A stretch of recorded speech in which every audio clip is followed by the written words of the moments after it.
Anyong guys, so for today's video, gagawa ako ng yogurt. Para makatipid naman tayo kasi medyo may kamahalan din yung yogurt, diba? So ganito lang kadali gawin yan. Bali, bumili lang kayo ng fresh milk. So bali 2 litro tong gamit ko. Ang first step natin dito is, i-warm natin siya. Yung dapat hindi siya mainit. Warm lang talaga. Take note guys, hindi siya dapat pakuluan. Dapat i-warm lang.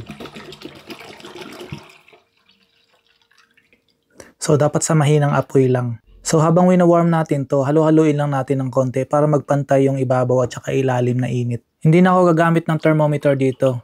Ganito lang yung technique dyan. Siyempre, dapat malinis yung kamay ninyo. Ganito lang ang pag-test. Kapag napaso kayo at hindi nyo natiis yung init, ibig sabihin, hindi warm yun. Bumili rin kayo guys ng plain yogurt. Bali ito kasi magiging mother bacteria natin. Kaya nabubuo yung yogurt kasi sa plain yogurt na ilalagay natin. So, gagamit lang ako dito ng kalahati. Actually, pwede nyo rin ilagay lahat. Magsalin lang tayo dito ng warm milk sa container na paglalagyan natin para mas mabilis natin siyang ihalo. Tapos, ibabalik na natin siya dyan. Kasama na yung yogurt dyan. Kailangan kasi mahalo siyang mabuti. Haluin lang natin maigi hanggang sa mag-well combined. And then, ilagay na natin siya sa mga container natin. Pwedeng plastic or pwede rin yung glass. At importante rin nga pala dito guys, dapat maliliit lang yung container natin. Huwag yung masyadong malaki. Kasi napansin ko kapag masyadong malaki yung mga container, hindi maganda yung pagkaka-firm niya. So guys, kaya nabubuo yung yogurt. Kasi dapat nasa warm lang siya. Kaya natin siya wina-warm. Tapos dapat ma-maintain niya yung pagkaka-warm niya sa mahabang oras. Ngayon, kapag may yogurt machine ka, ganun yung ginagawa niya. Na-maintain niya yung warm ng gatas sa mahabang oras. Kaya nabubuo yung gatas. Kasi sa warm na environment, dyan nabubuhay yung mga bacteria na nilagay natin from plain yogurt.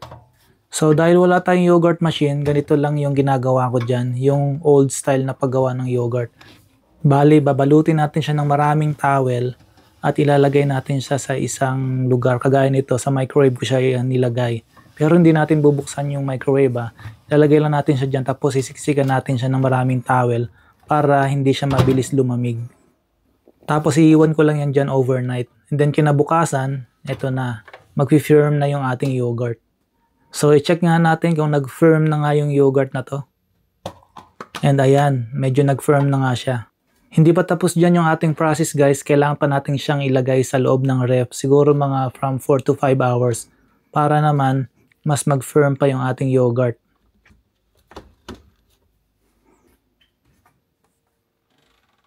And then after nyan, tapos na yung ating yogurt. Pwede na natin kainin. So tumatagal tong yogurt sa ref ng 1 to 2 weeks or mas mahaba pa dyan. So ito na yung ating finished product. Yan, tignan nyo naman, di ba? Ang ganda ng pagkakagawa natin. So guys, kung may natutunan kayo sa video na to, please like the video and subscribe to my channel. Annyeong!